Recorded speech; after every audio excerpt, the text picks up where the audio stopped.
Bom dia a todos. Bom dia. Oi, não estou me ouvindo. Vocês estão me ouvindo? Está saindo meu som normal? Ótimo, então excelente. Para mim é uma alegria imensa poder estar com vocês mais um dia. Estive ontem com um grupo interessado em discutir sobre o cristianismo e cultura. Para a gente agora, nesse domingo de manhã, estarmos em torno da palavra de Deus é uma coisa que me deixa muito grato. Sempre é uma boa oportunidade de juntos sermos edificados pela palavra do Senhor. Quero convidá-los a abrir a Escritura no livro de Jonas, no capítulo 4. Nós vamos ler só os versos 3, 4 e 5. Enquanto você vai abrindo sua Bíblia, se você quiser, permita-me iniciar um pouco discutindo sobre esse livro. O livro de Jonas é um livro muito conhecido, ele motivou muitos textos e muitos contos, muitos escritos ao longo da história do mundo. É a famosa história do profeta que foge de Deus porque foi enviado a pregar à cidade de Nínive, um povo violento, inimigo de Israel. E porque foi enviado a pregar a um povo inimigo, Jonas foge de Deus. Ele era um profeta da cidade de Gat-Hefer, próximo da região de Nazaré, e Jonas desce para Jope, uma cidade portuária, tenta fugir para Tarsis, pega um navio, paga a passagem, vai para os fundos do navio, uma grande tempestade lança Jonas no fundo do mar. Jonas é engolido por um grande peixe, e aquilo que parecia a sua derradeira destruição, na verdade é um caminho para o arrependimento de Jonas e para a sua salvação. O texto diz que Jonas é vomitado pelo grande peixe, vai até Nínive, prega o evangelho, a cidade de Nínive então se converte no que parece ser o maior avivamento já registrado na história do mundo, em que toda uma cidade se converte, aparentemente de forma real, diante da pregação desse profeta. O problema é que o livro de Jonas não é um livro sobre Nínive. O livro de Jonas é um livro sobre a graça de Deus na vida de Jonas. E Jonas é um profeta que precisa de uma segunda chance. Talvez mais que uma segunda chance. Precisa de mais do que isso. O que é que acontece quando nós caímos de novo? Dizem que todo mundo merece uma segunda chance, mas e as terceiras, e as quartas, e as quintas? O que eu mais gosto do livro de Jonas é que ele representa um Deus de terceiras chances. Um Deus cuja graça não pode ser nunca esgotada. Não apenas no modo como ele trata o mundo descrente, que deve ouvir o evangelho. A cidade de Nínive ouve a pregação de Jonas e se converte. Mas um Deus que tem segundas, terceiras e quartas chances para o seu povo, para aqueles que ele já resgatou, mas que infelizmente continuam no caminho do erro. Eu lembro de um rap, não sei se isso ofende algum de vocês. Eu sei que raps cristãos é um estilo musical pouco convencional, não é o tipo de coisa que a gente canta domingo à noite na igreja. Se você não for acostumado com hip hop, você não consegue cantar junto. Mas eu gosto de ouvir no carro, eu gosto de ter muito conteúdo em cada verso. E existe um rapper cearense, Batista, também chamado Emitir. Em um das suas canções, ele canta: ou eu escondo, ou eu fujo. Eu já vivi histórias que escandalizam marujos. Eu sei que eu sempre volto quando eu fujo, mas não é porque existe o banho que você vai fazer questão de ficar sujo. E é nesse contexto que eu surjo, tentando olhar no espelho e não sentir repúdio, e nem que eu olhe ao meu redor, eu encontro refúgio. Jonas viveu histórias que escandalizaram marujos literalmente. Ele foge de Deus e dentro de um barco os marujos se escandalizam porque aquele homem tentou fugir do Deus da terra e do mar. E agora Jonas ruge diante de Deus. O nome Jonas significa pomba, mas Jonas aqui não é mais a pomba, ele agora é um leão gritando em ira. Ele não tem mais refúgio ao seu redor. Ele sabe que existe um banho, ele acabou de sair das águas. Existe um lavar purificador de Deus, mas parece que Jonas faz questão de ficar sujo. Jonas prefere morrer do que se arrepender. Nos versículos 3, 4 e 5 de Jonas 4, nós lemos o seguinte: agora, Senhor, peço que me tires a vida, porque para mim é melhor morrer do que viver. E o Senhor disse: você acha que é razoável essa sua ira? Então Jonas saiu da cidade e sentou-se no lugar a leste da mesma.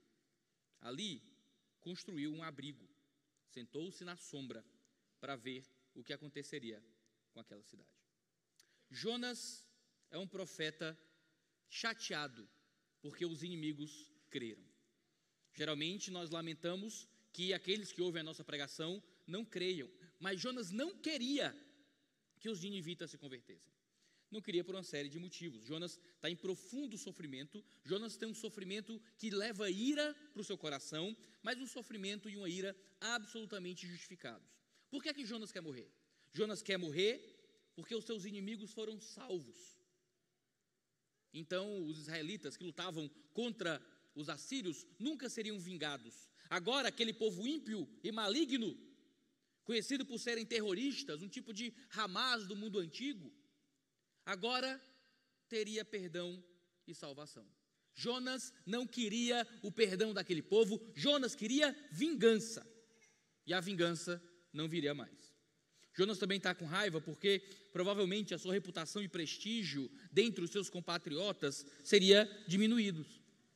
Porque Jonas foi um profeta que profetizou a extensão e o aumento das terras de Israel, mesmo debaixo de um rei ímpio, coisa que não costumava acontecer. Jonas era um patriota. Jonas acreditava na sacralidade do povo eleito, mesmo com o povo eleito vivendo em profundo pecado. Este profeta específico ter sido usado por Deus para levar arrependimento aos ninivitas, aos assírios, isso certamente humilharia Jonas diante do povo de Israel.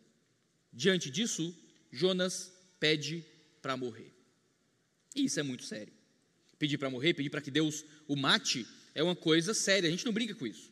O que é que Deus faz então? Diante de um profeta que foge de Deus, é então perdoado por Deus. Jonas, no capítulo 2, ora ao Senhor, pedindo perdão, dizendo que queria encontrar mais uma vez a Deus. Deus concede, Jonas obedece, prega, a cidade crê, e Jonas, mais uma vez, se afasta. Se no capítulo 1, Jonas fugiu fisicamente, aqui no capítulo 4, Jonas foge internamente. Ele não queria que Deus realizasse os seus próprios planos. Ele queria que Deus realizasse os seus planos. Mesmo que os seus planos não fossem os planos de Deus. Mesmo que os seus planos não representassem graça e misericórdia àqueles que precisavam. Como é que Deus lida então com a dor de Jonas? A gente imagina que toda dor deve ser respeitada.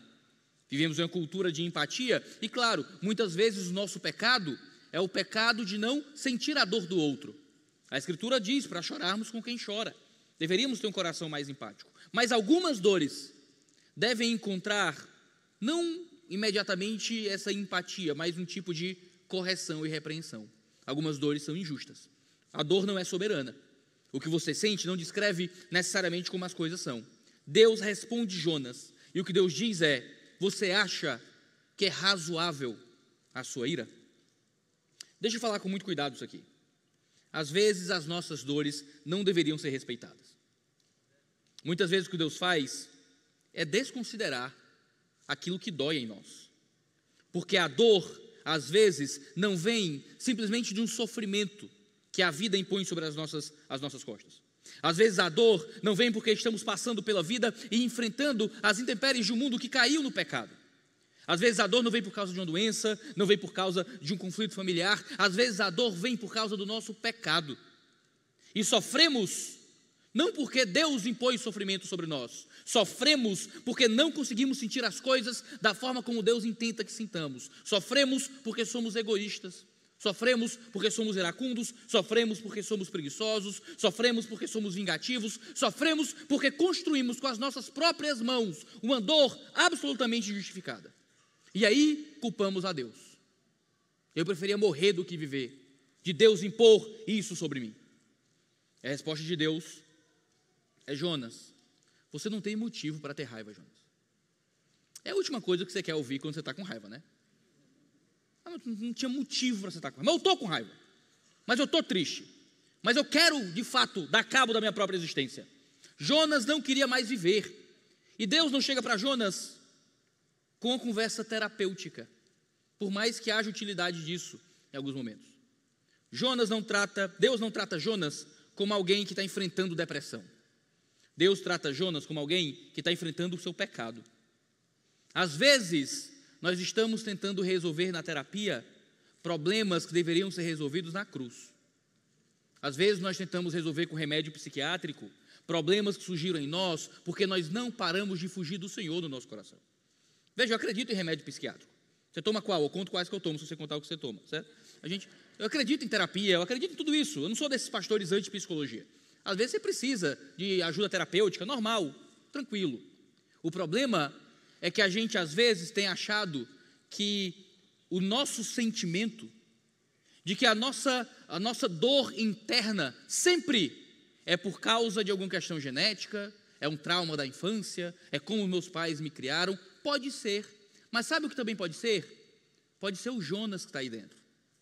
Pode ser a ira que nasce de um coração que quer os próprios planos manifestos. Pode ser a tristeza que vem de não ter o mundo na palma das próprias mãos. A promessa que a serpente fez para nós no Éden, fez para nós em Gênesis, é que se comêssemos da árvore do conhecimento do bem e do mal, agora arbitraríamos o que é o bem e o mal, e agora seríamos iguais a Deus. Comemos do fruto e não somos deuses de coisa nenhuma. E sempre que nós não conseguimos ser o Deus de nossas próprias vidas, o que é que surge? Surge a ira, surge a dor, surge a tristeza. Às vezes o terapeuta vai dizer que é depressão, e muitas vezes é fuga. Você tem ódio, você tem tristeza, porque você não consegue ser o teu próprio Deus. E ao invés de se submeter ao Deus soberano, você espera que o Deus soberano se submeta a você. Não é frescura, pastor, é depressão. E é verdade, às vezes pode ser mesmo. Mas às vezes não é depressão, às vezes é frescura. Às vezes não é depressão, às vezes é pecado. Às vezes não é outra coisa, senão o seu coração fugindo do Senhor. Claro, quando a gente discute transtornos psicológicos, a gente tem que ser muito cuidadoso. Mas considere os efeitos do pecado na sua própria saúde emocional. O salmista disse que quando ele escondeu os seus pecados, os seus ossos secaram internamente. Jonas quer morrer por causa do pecado do seu coração. Jonas não é Jó. Jó foi alguém que pediu para morrer, mas pediu para morrer diante de um sofrimento terrível, e mesmo pedindo para morrer em Jó 3, Jó tinha fé. Você pode crer, mesmo querendo morrer. Jó é tratado como um exemplo de perseverança e paciência, mas em Jó 3 ele está pedindo para Deus dar cabo da vida dele. Mesmo homens fiéis podem enfrentar transtornos emocionais muito profundos, mas nem sempre nós somos Jó. Às vezes nós somos Jonas. O que é salvador no nosso caso é que tanto Jó quanto Jonas precisavam da mesma coisa: crer no Senhor, obedecê-lo e segui-lo. Mas Jonas era um anti-Jó, pedindo para morrer porque qualquer coisa lhe machucou, o seu pecado lhe machucava. Suicidas precisam de amor e de cuidado, carinho, obviamente, mas às vezes o que eles precisam é de força e de vigor.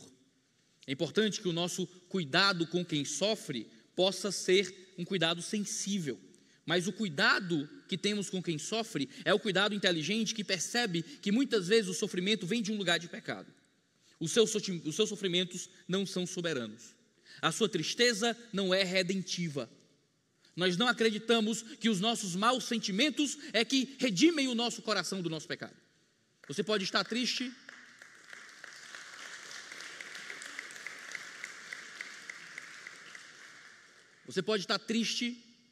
e ainda assim fugindo de Deus. Não é porque você está triste, não é porque as coisas doem aí dentro que você está redimido. Às vezes as coisas doem aí dentro e às vezes a culpa é sua. E às vezes o que precisa acontecer é arrependimento. É para parar de fugir de Deus. Às vezes, quem está em depressão pode entrar em uma espiral de autocomiseração que tira de nós qualquer coragem de repreender pecados. A gente muitas vezes tem que parar de agir como se pessoas que sofrem não pudessem também ser pecadoras. Alguns de nós são turrões, obviamente. Alguns de nós não têm nenhuma gota de sensibilidade. Ele se matou porque foi fraco. Isso está em depressão, precisa de um emprego. Alguns de nós, no entanto, são hipersensibilizados. Como se pessoas em sofrimento profundo são sempre vítimas da vida, a serem sempre cuidadas, nunca repreendidas em nada. Às vezes, o mesmo indivíduo pode ser vítima e vilão ao mesmo tempo, de si mesmo. Às vezes, o seu grito de chega, eu não aguento mais, eu prefiro morrer do que viver assim, não é um grito razoável. Não é fruto de sofrimento real, é fruto do seu pecado. Talvez você precise de terapia. Talvez você precise de remédio. Talvez o que você precise é da repreensão de Deus. Busque tudo isso ao mesmo tempo. Por que não? Eu lembro quando eu enfrentei transtornos psicológicos muito severos em 2019. Eu estava enfrentando pensamentos suicidas, um negócio terrível. Fui para a terapia, tomei remédio. E foi muito interessante porque com um ano de terapia eu fui apresentado aos meus pecados. Fui para a terapia e lá eu encontrei aquilo que eu estava fazendo contra Deus. A terapia me ajudou a entender melhor o meu próprio coração. Mas quem me deu a solução para o meu coração não foi a terapia, foi a palavra do Senhor. Às vezes os processos terapêuticos são maravilhosos, nos ajudam a nos entender melhor. Às vezes, em momentos incapacitantes, os remédios nos ajudam a viver a vida melhor. Mas nós não podemos entender que somos seres não só físicos, não só históricos, somos seres espirituais. E muitas vezes a nossa tristeza vem de um lugar de pecado a ser resolvido nos nossos próprios corações. É isso que o Senhor diz para Jonas. Jonas, é razoável a sua ira? A primeira abordagem de Deus para Jonas é negar a validade do sentimento de Jonas. Você não devia estar com essa raiva, porque os nossos sentimentos não definem como as coisas devem ser. Nós usamos muito a sinceridade do nosso coração como uma vantagem argumentativa, como se seguir o coração fosse sempre um caminho justo, como se a gente, sendo sincero, ser sincero fosse sempre uma coisa boa. Às vezes a sinceridade é só abrir aquilo que é enganoso em nós, porque enganoso é o coração do homem, mais que todas as coisas, perverso, disse Jeremias. Chegarmos a Deus com sinceridade é o mínimo. Aquilo que abrimos para Deus às vezes é muito terrível. Deus deixa Caim alerta de que o pecado tentaria arrastá-lo, e diz que era obrigação de Caim dominar aquele pecado que estava no coração dele, porque os nossos sentimentos não definem quem somos. Você pode acreditar que você é aquilo que sente, você pode olhar para si, olhar para a própria tristeza, olhar para a própria dor e achar que isso é o definidor da sua personalidade diante de Deus, mas você não deveria viver assim. Essa é a crise, por exemplo, dos movimentos trans e LGBTQ, a gente falou sobre isso ontem também aqui. É a crise daqueles que definem a sua identidade naquilo que sente afetivamente. Essa é a crise de uma sociedade em profunda doença psicopatológica, onde agora, por meio de redes sociais, todo mundo se diagnostica com alguma coisa, quando na verdade a gente procura maus psicólogos, às vezes, que validem unicamente os seus sentimentos. Quando muitas vezes, diante de um mundo profundamente terapêutico, o que a gente precisa é de um Deus que diga que a gente está errado em sentir o que sente, de que os nossos sentimentos não são soberanos, nem definidores do nosso ser. Você está com raiva? Você não deveria. Claro, existem razões razoáveis para a ira. Há motivos justos para ficar com raiva. Você pode ficar com raiva do seu pecado, você pode ficar irado com a maldade e a injustiça do mundo. A salvação dos gentios não era um desses motivos para ter raiva. Jonas estava com raiva porque Jonas tinha ódio dos outros. E aqui a gente tem um prenúncio muito claro do que Jesus iria aprofundar no Sermão do Monte, de que a ira é perigosa, de que a ira é assassina, de que a ira pode te matar, de que dar vazão aos seus sentimentos explosivos te faz pular do prédio, te faz acelerar o carro no poste, te faz atirar nas têmporas. E essa é a pergunta que você tem que fazer: é razoável essa ira? Eu louvo a Deus com os meus sentimentos? Jonas não era alguém no transtorno psicopatológico. Jonas era um fresco. Jonas era um fujão, era um pecador. A nossa esperança, então, está em um Deus que perdoa a gente fresca. A nossa esperança está em um Deus que nos recebe nas nossas psicopatologias, mas também nos recebe nas dores que nós construímos para nós mesmos pelo nosso pecado. E isso é maravilhoso, porque a gente não precisa muitas vezes viver na confusão de descobrir quem somos. Deus sabe quem somos. Às vezes a gente vive nervoso: pastor, eu sou Jó ou sou Jonas? Eu não sei, Deus sabe. Procure-o, se aproxime dele com o coração de quem o ama. Se você para de fugir de Deus, você para de ser Jonas. Se você olha para o Senhor pedindo para que Ele transforme os teus sentimentos e mude o teu coração para amar os outros, o teu coração encontra as dores certas. Porque a dor que deveria acometer Jonas deveria ser a dor do amor. A dor de quem olha para os perdidos e sente o condoimento interno daquilo que se perde. Esses homens estão indo para o inferno, esses homens precisam ser salvos, sinto a dor deles. Paulo fala de dores o tempo inteiro. Você lê 2 Coríntios e Paulo está dizendo: eu sofro o tempo inteiro pelas igrejas. Quem é que se desvia que eu não me escandalize? Quem é que cai que eu não sofra junto? Existe uma dor que é comum ao cristão, mas é a dor do amor. Essa deve ser a nossa dor, o nosso sofrimento interno. Jonas sofre a dor do ódio, a dor de ver o inimigo se dando bem, a dor de ver os inimigos sendo perdoados. Muitas das nossas dores são dores que precisam ser perdoadas na cruz. Há dores que Deus vem para nos consolar, há dores que Deus vem para nos repreender. É importante então que nós possamos procurar a Deus, porque, irmãos, nosso coração vai nos trair de novo e de novo. Se você colocar um termômetro espiritual aí dentro e viver a sua vida tentando qualificar os teus sentimentos, será que hoje eu estou bem, será que hoje eu estou mal, e viver na tua vida olhando para dentro o tempo todo, você vai perceber que o tempo inteiro o teu coração quer fugir de Deus. E por isso precisamos de segundas chances, de terceiras chances, de um Deus que nos perdoa todo dia, de novo e de novo. Jonas cai mais uma vez. O texto vai dizer: então Jonas saiu da cidade, sentou-se em um lugar a leste da mesma, ali construiu um abrigo, sentou-se na sombra para ver o que aconteceria com a cidade. Jonas ainda tinha esperança de que fogo cairia do céu para matar seus inimigos. Jonas se rebela uma segunda vez. Deus falou com ele: Jonas, você não tem motivo para ter raiva. E Jonas faz um camarote para tentar assistir à destruição daqueles que haviam se arrependido. Ele ignora totalmente a voz de Deus de novo. De novo. Ele vai em busca de conforto, não em busca de tratar a sua ira. Ele faz um abrigo, diz o texto. Ele procura uma sombra desse abrigo, mas ele permanece irado e separado do Senhor. Infelizmente é isso que nós fazemos em nossas dores internas, não é? Nós só procuramos formas de conforto e paz para a nossa fuga. Nós queremos um remédio que tire um pouco a dor. Nós queremos um tratamento que tire um pouco a tristeza. Nós não queremos olhar para o Senhor e descobrir se essa tristeza vem das nossas fugas do coração. Irmãos, muitas vezes nós sabemos. Nós só fingimos que não. Sabemos o que é que está acontecendo aqui dentro. Sabemos quais são os pecados que cultivamos. Sabemos quais são as iras que deixamos que cresçam no nosso coração. Há um sociólogo americano chamado Philip Heath, escreveu um livro chamado O Triunfo da Terapêutica, onde ele mostra como a nossa sociedade parou de procurar transformação em Deus para procurar conforto psicológico. E às vezes as nossas buscas por aconselhamento, por discipulado, é só um jeito de apaziguar uma mente que não está disposta a mudar. Você só quer uma sombra para continuar pecando. Você só quer que o seu pastor lhe dê razão no seu divórcio. Você só quer que o seu líder de jovens diga que você está certo no modo como você trata os seus pais ou os seus filhos. Você pode procurar terapia não para entender o que está acontecendo com o seu coração e com a sua mente. Você só quer alguém que culpe as suas circunstâncias, a sua epigenética, a sua criação ou o que é que seja. Você procura remédios psiquiátricos não para aliviar sintomas que te impedem de buscar melhora, mas para jogar em pílulas a paz que você deveria estar encontrando em Deus. Jonas é como nós. Jonas é um fujão, Jonas é um descansado, Jonas é um reincidente. Ele cai de novo. Você já ouviu esse ditado, né? Eu dou uma segunda chance, mas nunca uma terceira. A gente precisa de mais do que segundas chances. Jonas cai de novo, e agora ele precisa que Deus fale com ele mais uma vez. A Bíblia fala muito de segundas chances.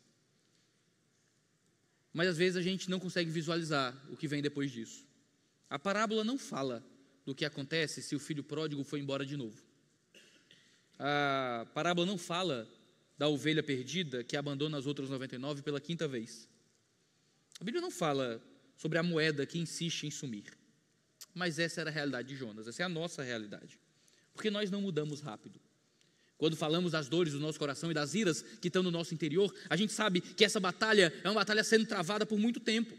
E nós temos raiva de Deus, e nós temos tristezas injustificadas, de novo e mais uma vez, pela vida a fio.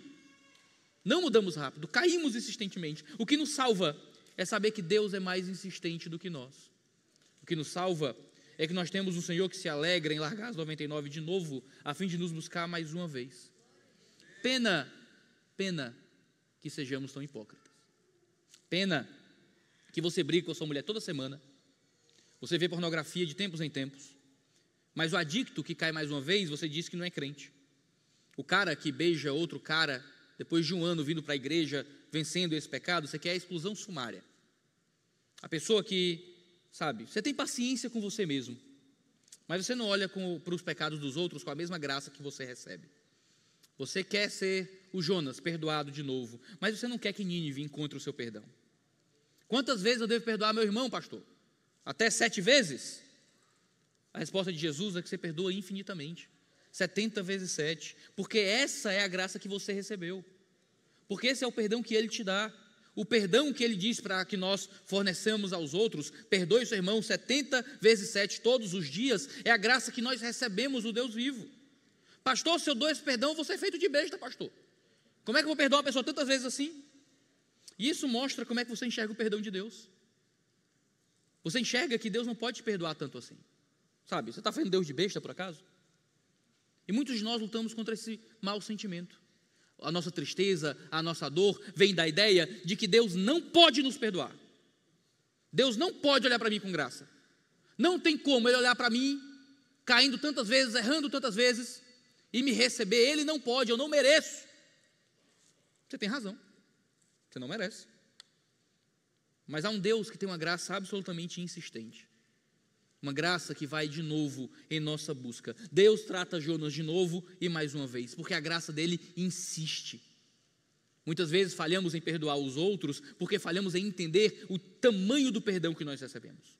Tem uma frase muito bonita do Timothy Keller, quando ele diz que o evangelho é isso: somos mais pecadores e imperfeitos em nós mesmos do que ousamos acreditar. Mas ao mesmo tempo, somos mais amados e aceitos em Jesus Cristo do que jamais ousamos esperar. A misericórdia de Deus é maior que o seu pecado. A misericórdia de Deus é maior que a sua tristeza. A misericórdia de Deus é maior que a sua ira. A misericórdia de Deus é maior que a sua depressão. Você não gasta a graça de Deus. Você não gasta a misericórdia de Deus. Quantas vezes você se aproximar arrependido, quantas vezes você se aproximar confuso, pedindo graça, pedindo misericórdia, pedindo que Ele te aceite, e Ele diz que nunca lançará fora aquele que se aproxima dEle. Querido, mesmo que você não entenda toda a complexidade dos seus sentimentos, mesmo que você não encontre quais são as raízes profundas da sua tristeza, no fim das contas, há um Cristo que te recebe, te ama e te transformará de graça em graça todos os dias de sua vida. Jesus é aquele que perde por nós. Na parábola do filho pródigo, uma vez que o filho foi embora e gastou sua parte da herança e é recebido de novo, ele teria novamente uma herança. E tendo novamente uma herança, o outro filho perde parte daquilo que seria dele. Se o filho pródigo for embora de novo e voltar de novo, o irmão vai perder mais um pouco da sua herança. Assim, por quanto tempo? É natural entender que aquele filho não gostou da ideia de ter o seu irmão de volta. Mas Jesus é aquele que perde por nós, de novo e de novo. Jesus é aquele que nos recebe no seu abrigo de graça. Esse é o ponto perdido aqui na história de Jonas que me chama a atenção.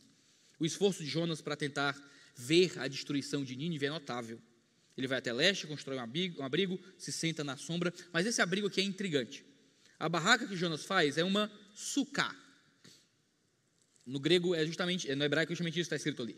É um pequeno abrigo ao ar livre que era usado na festa do Sukkot, que é o plural de sucá, que é a famosa festa das tendas.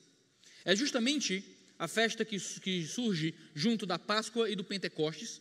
É uma das 3 festas anuais de peregrinação, quando todo Israel deve se reunir diante da face do Senhor em Jerusalém.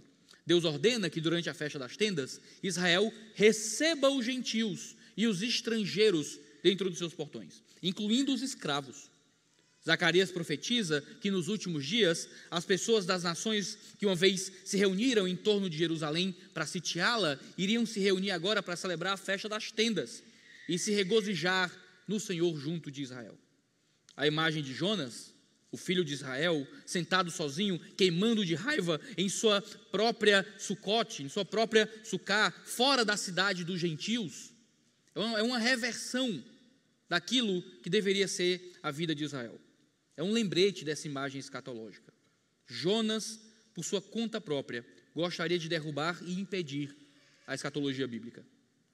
Tudo o que Jonas queria era que os ímpios fossem condenados, enquanto ele faz uma cabana que deveria representar o recebimento dos ímpios arrependidos.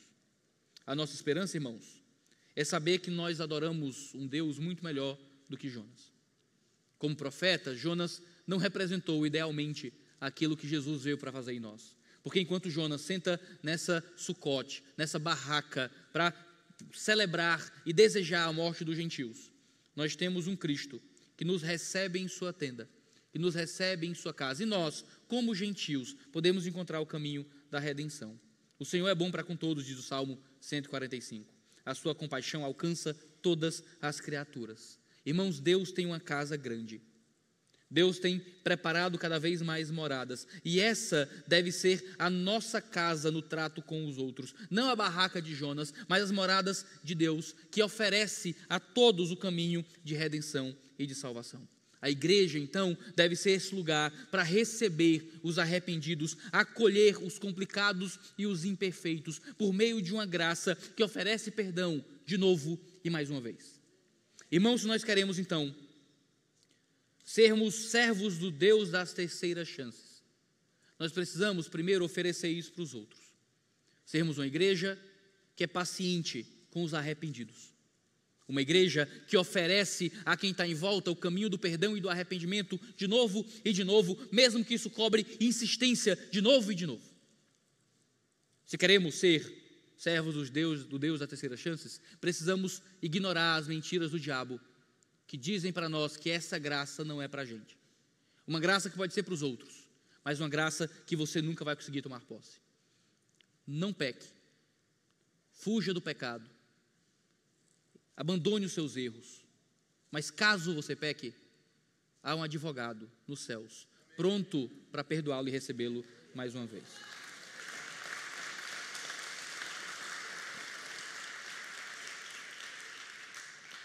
Senhor Deus, eu quero agradecê-lo pela sua palavra, agradecê-lo pelas maravilhas da sua lei, que o Senhor possa nos ajudar, Deus, a entender que em um mundo onde somos ensinados a acreditar em nossas tristezas e raivas e iras como definidores de quem somos, que o Senhor possa fazer com que creiamos e sintamos as verdades da tua graça.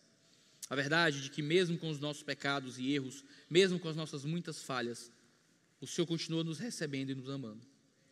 Que mesmo que caiamos de novo, mesmo que fujamos do aprisco mais uma vez, mesmo que sejamos o filho pródigo pela terceira vez, há um Cristo que nunca nos lança fora se voltarmos a Ele em arrependimento. Nos dá santificação, Senhor. Nos ajuda a lutar contra o pecado, mas faz com que confiemos na força da tua graça, uma graça que não se gasta, uma graça que não acaba, um perdão de 70 vezes 7 todos os dias se nos prostrarmos diante de ti. Nos ajuda, Senhor, a encontrarmos força nessa graça para mudar, para sermos cada vez mais santos e que em nossas dores e confusões internas possamos acreditar no que diz a tua palavra. Se nós oramos no nome de Jesus, amém.